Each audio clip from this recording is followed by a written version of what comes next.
We are on 28.1. We are going to be looking at something called conditional probability. So today we are going to be understanding what conditional probability is. That is what today is all about. Okay. So before we were dealing with just straight up probability. We took an event that we were looking for out of the total. The total was always what was in the denominator. But now when it's a conditional probability, that means that there's going to be conditions that are applied. So our totals, our denominators might be different depending on what the condition is. So we need to understand what the conditional probability of A given B is. Remember, I accidentally had a warm-up that had the given, the vertical line in there. You're like, what the heck is this, Miss Garcia? And you're trying to figure it out. I'm like, well, I can't explain it yet because we're not there yet. So that was my bad. But now you're going to know about it. We're going to determine conditional probabilities using two-way frequency tables and Venn diagrams. And we're going to interpret the answer in terms of the model. So lots of things that we have to understand, use, determine, interpret. Okay. So here's our first situation for today. There are 90 cranes that belong to the Cocoa Wildlife Conservation Trust. The cranes have been categorized by gender and type as shown in the two-way frequency table. So right away, on your own, I want you guys to fill in the missing cells in that two-way table. So go ahead and do that right now.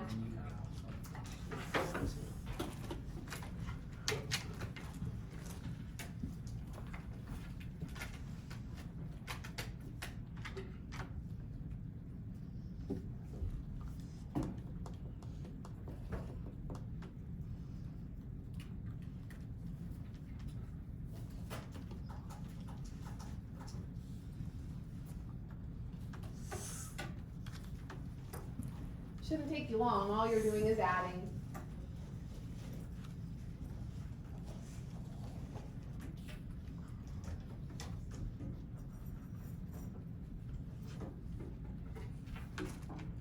What is the total gray crown? 29. What's the total of the white mate? 31. What about the Stanley? 30. What about total males? 44. Total females? 46.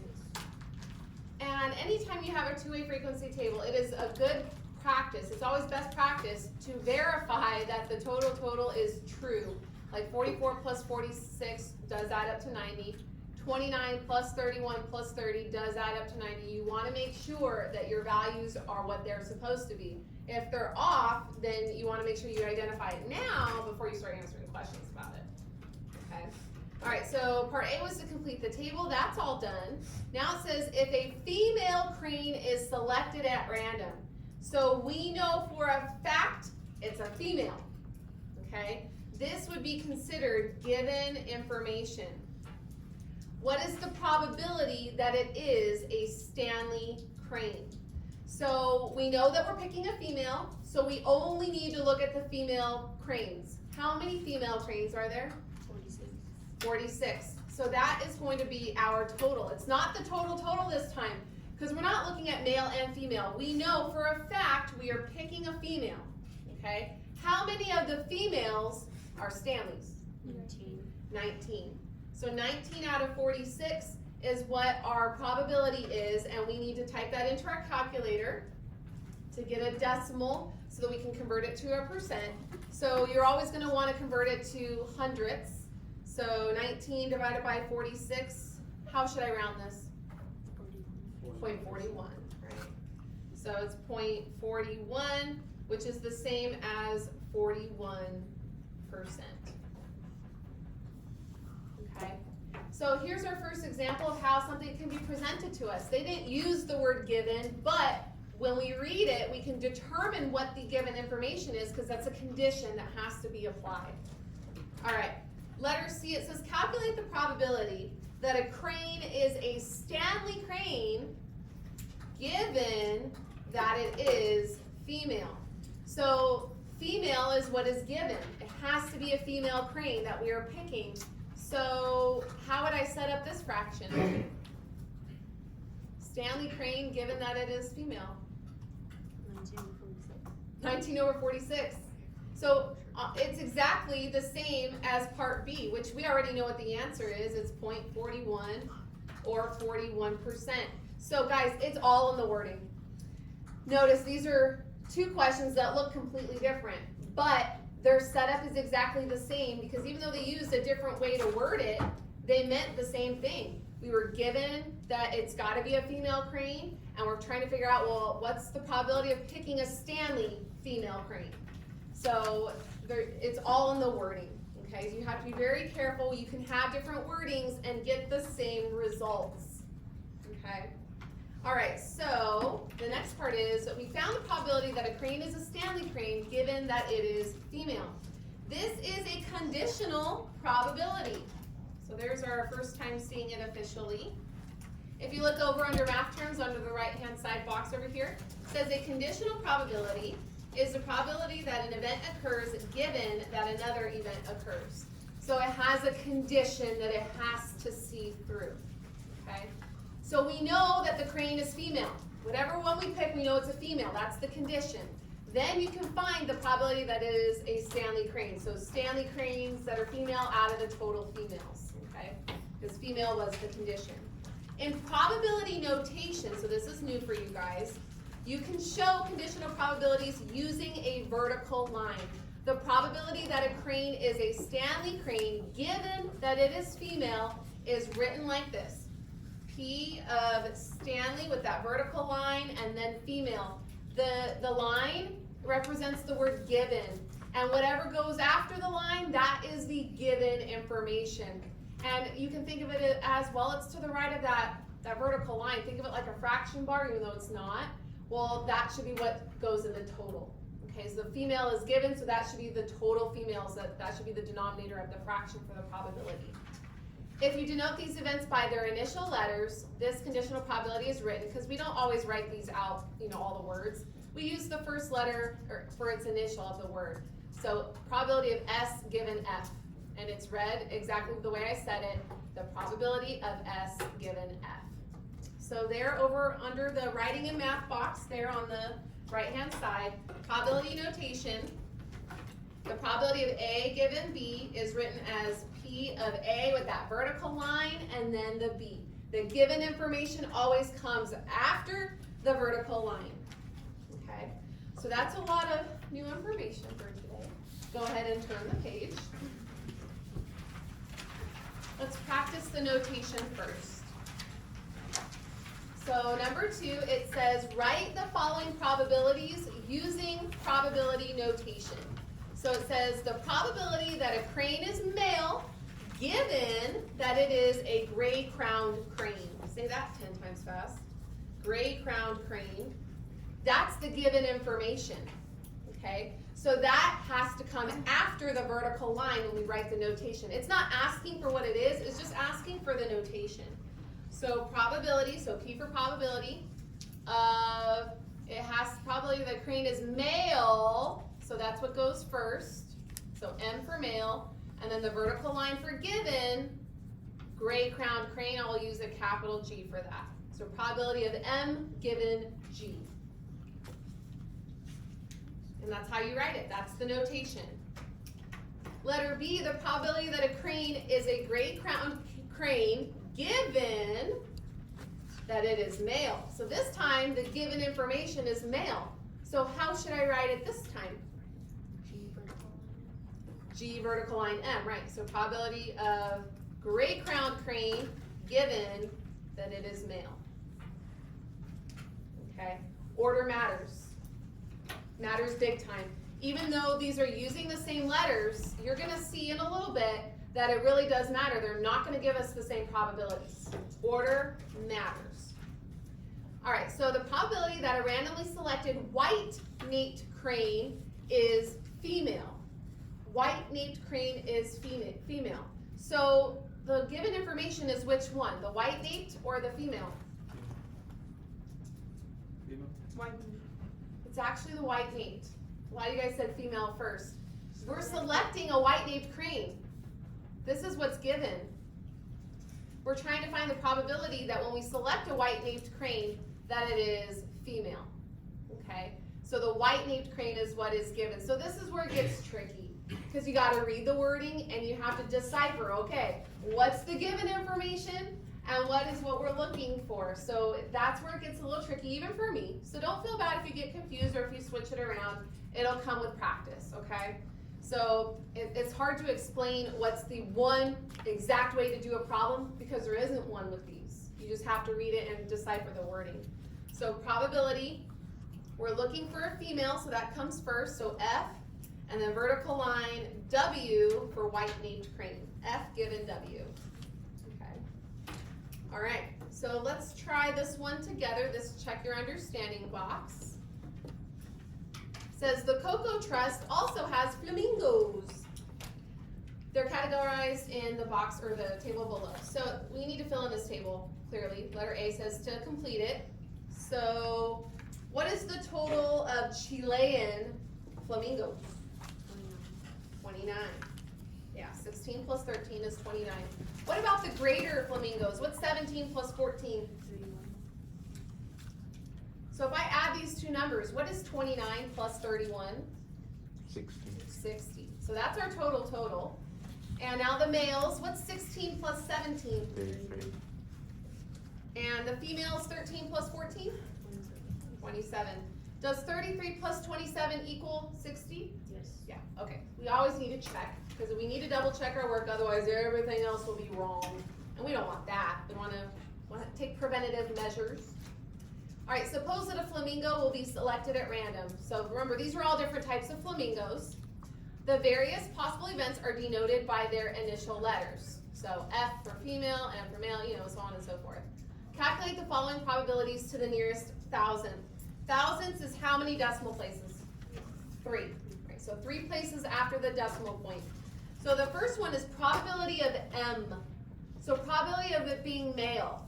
Well, how many males are there total? 33. 33.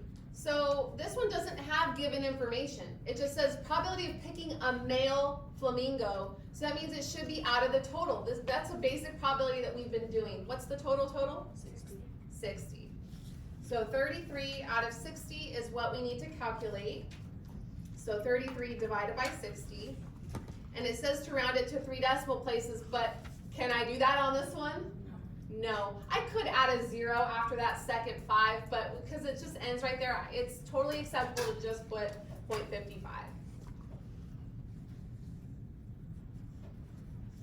Okay, so there's that one. Now we're getting into the new stuff. Probability of M given C. So probability of male given that it is Chilean. Let's start with the given, the denominator. How many Chilean flamingos are there? 16. No. 29. There are 29 Chilean flamingos. You have to look at the total Chilean. How many of those Chilean flamingos are male? 16. That's our numerator. So when we're doing a given situation, when we have that vertical bar, the numerator has to be M and C, male and Chilean. The denominator has to be just Chilean. Okay? So 16 over 29. Now this one we can round to 3 decimal places. What should I write? 0.552. Thank you.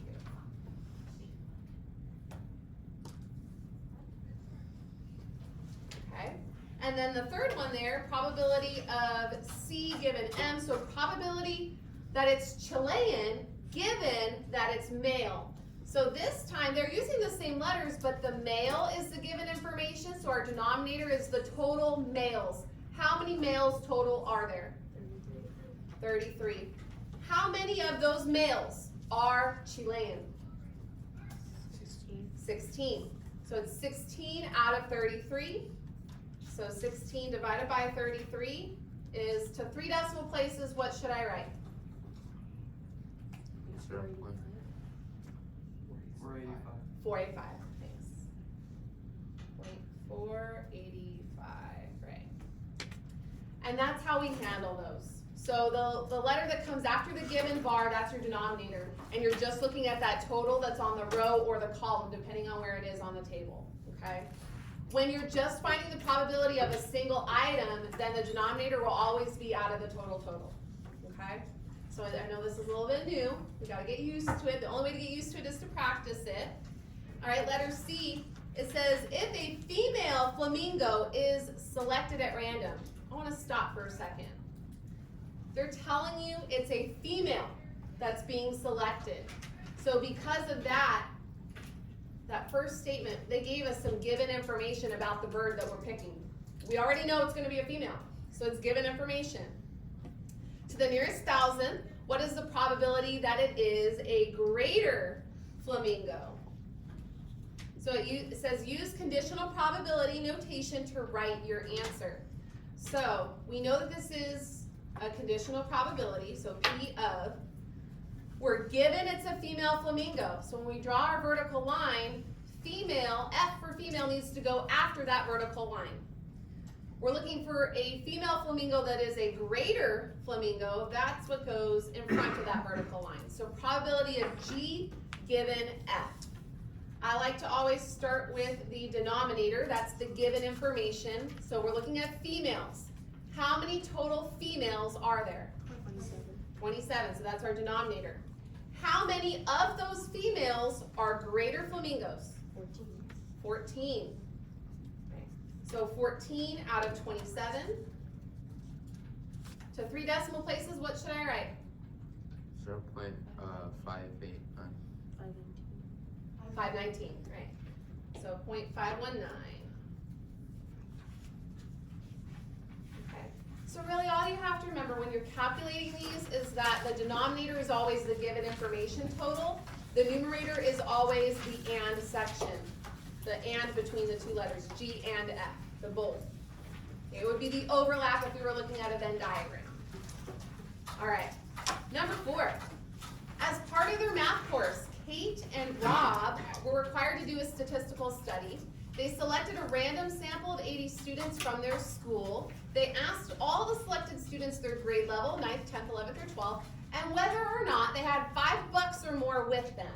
The results are shown in the table. So all that's missing in this table are the totals. So what operation are we gonna have to do to figure them out? Addition. We're just adding, yeah, addition. So what is 13 plus 8? 21.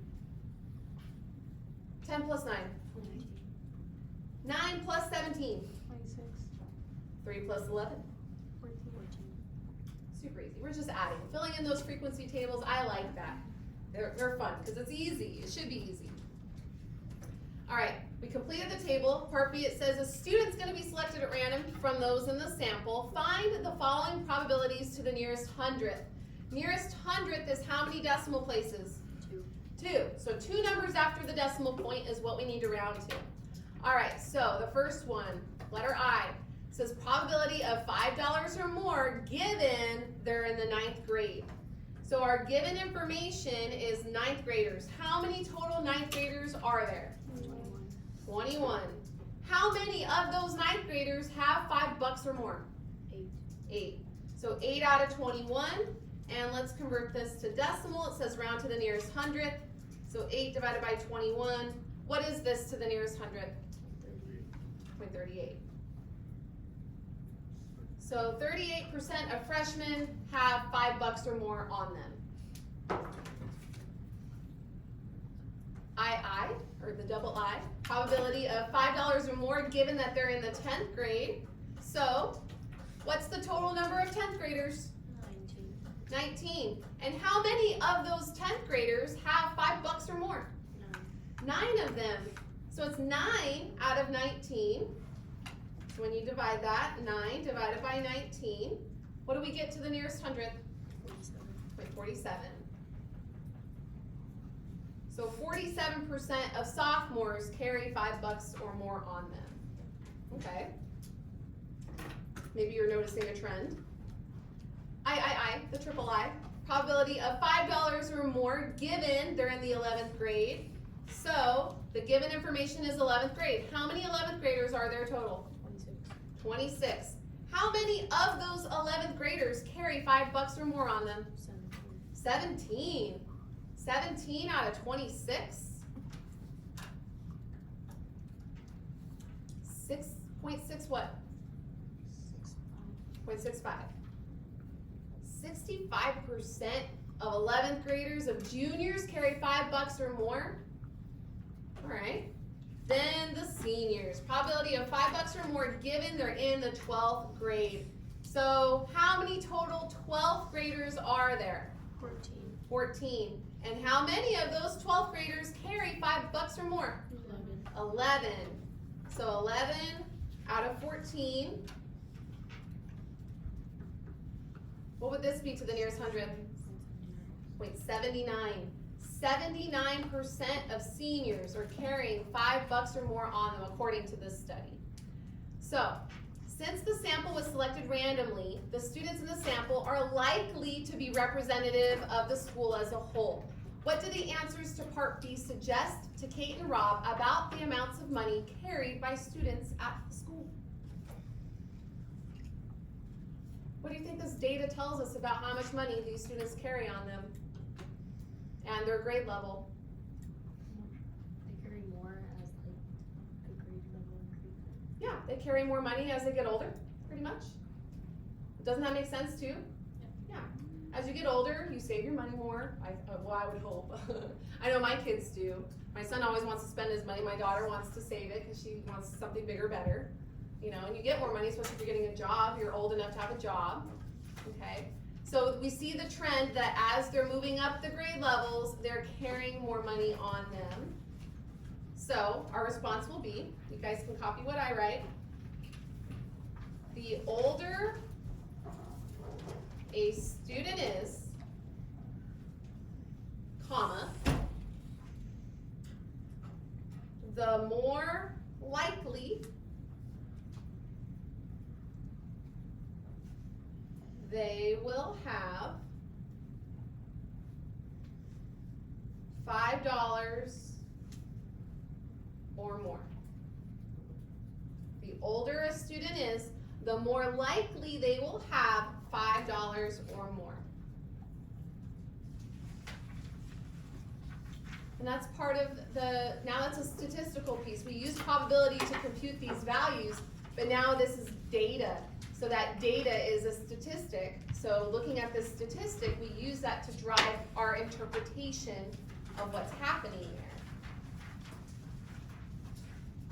All right, turn the page.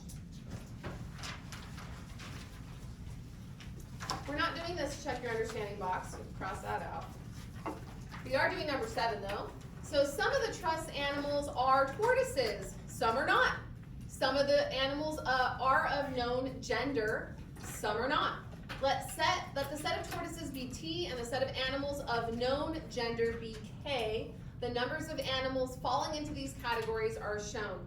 So we've got the tortoise bubble, we've got the known gender bubble, and is this a probabilities Venn diagram? No, it's not. There's no decimals, there's no percents. So this is a counts Venn diagram. So these are not probabilities, okay? So it says how many animals are there at this location? How can we find that out? Adding them all up, right. So we've got a 4 plus a 20 plus a 37 plus a 30. Did anyone add that up already? 91 is right. So there are 91 tortoises or animals there. Okay, some, remember, it said some are tortoises, some are not. So there's more than just tortoises in this Venn diagram.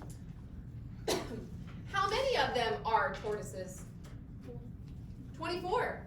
Right, because the tortoises is everything in the tortoise bubble. That's 4 plus 20. I'm going to put 4 plus 20 so that you see in your notes what you're doing here. So there are 24 total tortoises. Letter C, how many of these animals are of known gender? 57, right, because you have to take the 20 and the 37 and add them up because that's in the known gender bubble. So 20 plus 37 is 57, you're right. Okay, how many of the animals of known gender are tortoises? 20. Right, so known gender and tortoises, this is the and.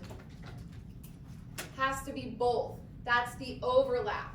So there are 20 20 that are tortoises, and we know their gender. Okay. I don't know how you would know the gender of a tortoise, but I'm not sure if I want to know. I'm like, how do you know? Until they have babies? But then some amphibians, the male can have babies, so I don't even know. How do you tell? I'm not a scientist. Letter E. Find each of the following probabilities to the nearest thousands. So now we're using the same Venn diagram, but we're going to actually find some probabilities, and they want it to 3 decimal places because it says to the nearest thousand.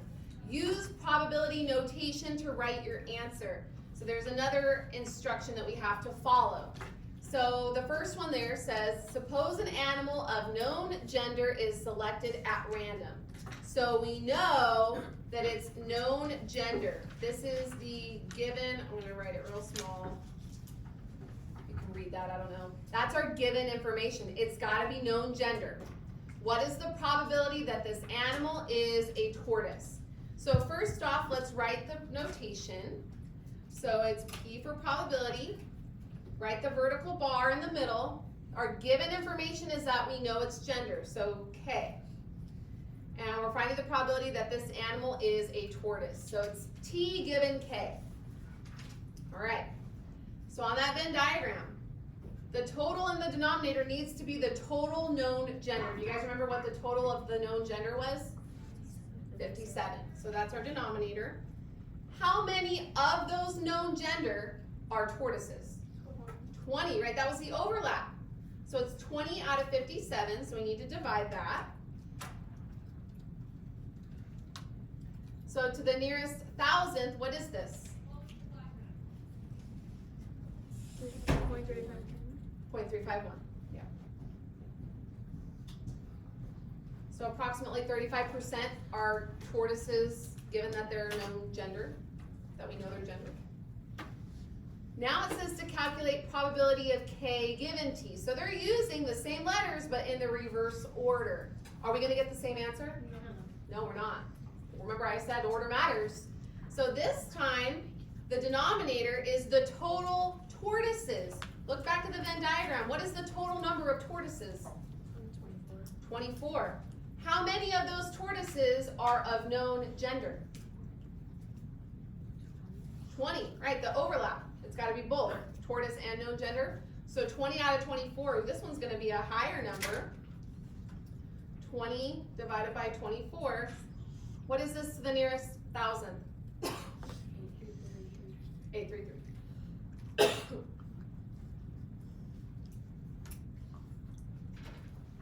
All right. Sorry, I got a tickle in my throat. Triple I. Do probability of T given K and probability of K given T represent the same region on the Venn diagram? No. Well, they are using the bubbles, right?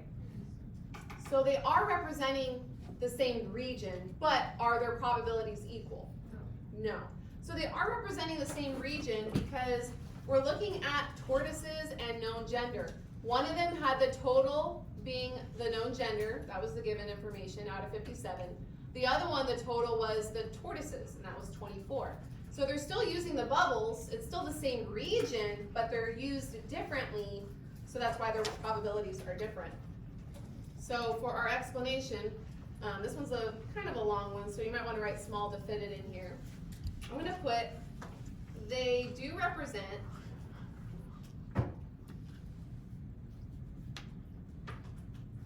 the overlap region, or you can even put the bubbles, but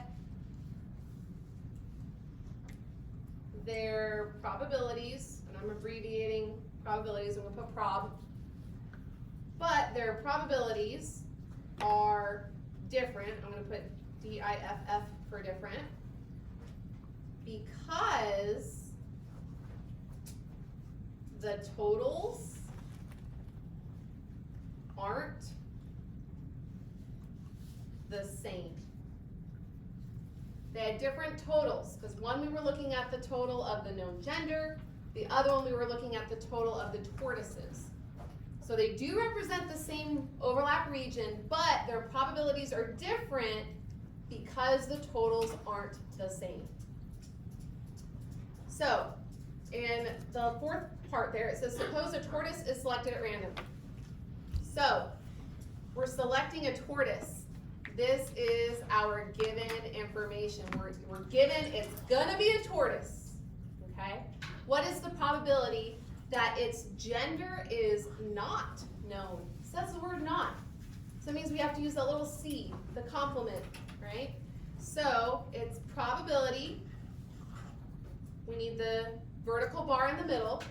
We're given that it's a tortoise, so that goes after the given bar. And the gender is not known. To be known, we use the letter K, but to show not known, we have to put that exponent C.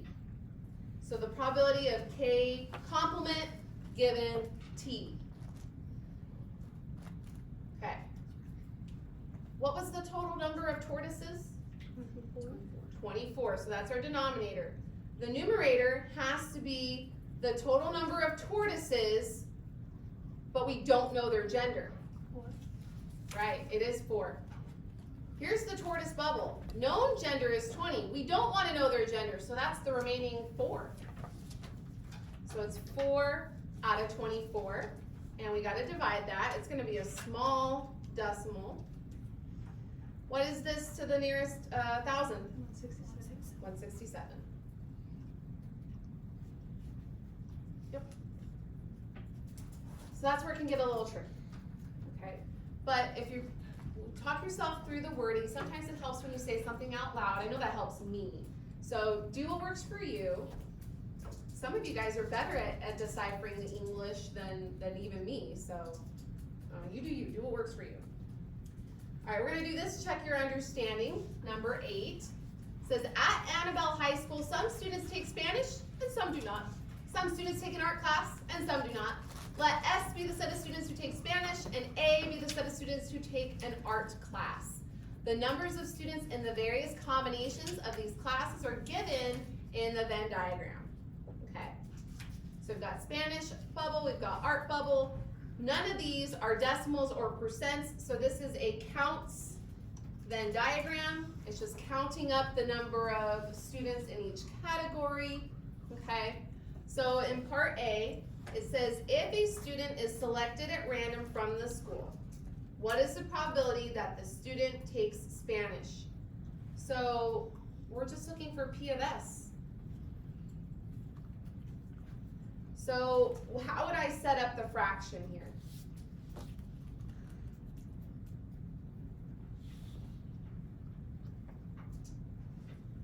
Do we know how many total students there are? How can we find that first? Add them all up, right? So the total is going to equal 112 plus 84 plus 98 plus 56. Has anyone added that up already? 350. 350 is right. So that's our total. So because we're just finding the probability of S, just like we did yesterday in our quiz, that's out of the total. How many students, though, are just taking, or are in the Spanish bubble? What was that? 196. So 196 out of 350. Did it say how to round these? No, it didn't. So let's round it to the hundredths. 196 out of 350. Oh, and then I don't even need to. It's already at the hundreds. So 0.56. So 56% of students take Spanish. Okay. Now on to the new information. Find the probability of S given A. So the probability that we pick a student that's taking Spanish given that they're also taking art. So the given information is what goes in the denominator. So that's the art bubble. How many total students are taking art? 182, right? 84 plus 98 is 182. Okay, so in fact, let's go ahead and add that to our Venn diagram. And we can add the Spanish one also. 112 plus 84 was how we got the 196. Okay, how many students that are taking art also taking Spanish? 84. Remember, that's the and. It has to be both letters, S and A. So 84 out of 182. So what would this one be? 0.46. So 46% of students, or the probability is 46% of picking a student that is also in an art class, given that they're in an art class. So now let's find probability of A given S. This is the reverse. Are we gonna get the same exact thing? No, we're not. This time my total is different. I have to look at the total in the Spanish bubble. How many total are taking Spanish? 196. And how many of those Spanish class takers are also taking art? 84. So 84 out of 196. What would this one be? 0.43. So the percentages are close based on this situation. They won't always be close like that. We've seen others before. Okay, like up above, we did T given K and K given T, and these aren't close at all. But they are representing the same region just like these are. Okay? All right, and then letter D says which of the answers to parts A and B is larger? Actually, there's a typo in there. It's parts B and C. They meant to compare these two because those are using the same letters just in different orders. Explain in your own words what this means. There's not a lot of room there, so I'm going to put D down here. Okay. So, which one's bigger? C. Oh, sorry. C is bigger than B? No, B B is bigger than C. is bigger than C. So, we're going to write that mathematically then. So, B is bigger, so I'm going to write that one first. The probability of S given A is greater than, use the greater than symbol, the probability of A given S. Okay. Now, it doesn't always work out this way from the left to the right bubble or vice versa. It just depends on what their totals are in those bubbles. So it's going to vary from situation to situation. And then letter E, it says to find the probability of S and A, so a student taking Spanish and art, given the student is not in the Spanish class. Okay? So we need to think about what that means. So I'm going to piece this apart. So for letter E, I'm going to do this down here. Let's look at S and A. How many students are taking Spanish and art? 84. 84. That's the overlap. And always means the overlap section of the Venn diagram. Now let's look at S complement. S complement is everything not in S. What numbers are not in S? 98 and the 56, right. So the students that are not taking Spanish are those 98 that are just taking art, and then the 56 that are taking other classes. What is 98 plus 56? 154, thank you. So now we know what values we're using. So when we find the probability of S and A given S complement, now we know, remember the denominator is the given information. That's the S complement. Well, S complement was what? 154, so that goes in the bottom. S and A is the numerator. What did we get for that? 84. 84. So it's 84 out of 154. So to the nearest hundredth, what is that? 0.55. So 55% chance. Okay. So on ones like that get a little overly complicated, my recommendation is do it in pieces like I just did here. Just focus on one thing at a time. And then it's easier to put it together that way. Okay? All right, turn page. Oh, that's it. That's all I have for you guys. Okay. So we've got 6 minutes left, so I'm going to let you guys end it right there. You guys can pack up if you want, or if you wanted to get started on the homework, you can. It is a PDF, 28.1, loaded in Google Classroom. You're only doing which numbers? 71 to 75. 71 through 75.